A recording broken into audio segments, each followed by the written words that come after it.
Hi, this is Rick Masnick of Network Funding coming to you with your Mortgage Minute. And today I wanted to talk to you about sourcing your funds to close. As part of the mortgage process, we're going to collect W-2s and pay stubs so that we can verify that you've got sufficient income to cover that new mortgage payment as well as all your other monthly bills. Well, as part of the process, we're also going to collect bank statements so that we can prove that you had the down payment money as well as funds for closing costs, funds to close. Well, we're also going to be looking for any large or unusual deposits within those bank statements. We live in an electronic world and everything gets done digitally today. Uh, Paychecks are deposited through electronic direct deposit. Transfers from other accounts, whether within the same institution or others like 401ks and whatnot, are all happening electronically. So if we see something on your bank statement that just says deposit, or sometimes we see the term counter credit, which means that the borrower went into the bank and deposited the money at the teller or at the counter, we're going to need to source our evidence where those funds came from. Now, there are unacceptable as well as acceptable forms or sources of those funds that went into your bank account. Some examples of unacceptable sources might be if you borrowed the money. If you borrowed the money from a friend or a family member, even a local bank that doesn't report to your credit bureau, we're going to need to source where that came from, and that might be unacceptable. Partially because if the monthly payments involved in paying those people back put your debt to income ratio too high, then you may not qualify for the mortgage. We need to document where that money came from. An unacceptable source might actually be if you had a side business that you didn't tell us about and you pulled the money out of that account or out of that business. Is that going to be detrimental to that business? Are you going to have to start tapping into your regular budget after closing to replenish funds for that business? So that could be deemed an unacceptable form or source of funds that went into your account. Believe it or not, the seller, the realtor, or the mortgage provider are all unacceptable sources of funds that went into your bank account. Think about it.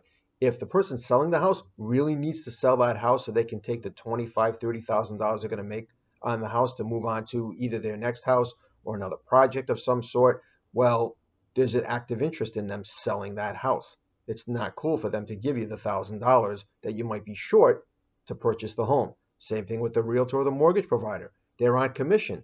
It might be worth it for them to give you that $1,000 or so that you're short in order to generate a commission check for themselves. That could be $4,000, $5,000, $10,000, $12,000. So those are unacceptable sources of funds that are going into your bank account. Now, there are acceptable sources of documentation for funds going into your account. If you sold a car, it's just important to keep a paper trail.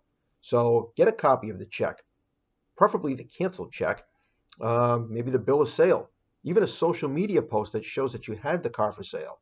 And putting all of those into the file will back up where that large sum of money came from. I myself have had situations where I've got a young couple purchasing their first home and they've got an $8,000, $10,000 deposit into their bank account. And it was the gift money from the wedding. They're not going to go get every $100, $200 check from their aunts, uncles, grandparents. But what we can do is we can back up that large deposit with a copy of an invitation to the wedding and a copy of their marriage certificate. And those dates should coincide with when that large deposit went into the bank account. And now we've got a documentation or a paper trail of where that money came from. You can also get gifts from family members. If you've got a parent or grandparent, aunt, uncle that maybe want to help you get into that first house and they're going to gift you maybe $5,000, or sometimes we see parents gifting $10,000 to help someone get into their first home, that's all fine. We just got to get a copy of the check. Usually got to get a copy of their bank statement to show they had the resources to gift you that money. And then we've got a form called a gift letter that they fill out and sign that just basically says they're gifting you this amount of money and no payment or repayment is expected. If you decide down the road to give them the money back because you fell into a windfall of money and you want to give it back to them, that's up to you, but there's no expectation of repayment. So those are some of the ways that you can document large deposits that go into your bank account.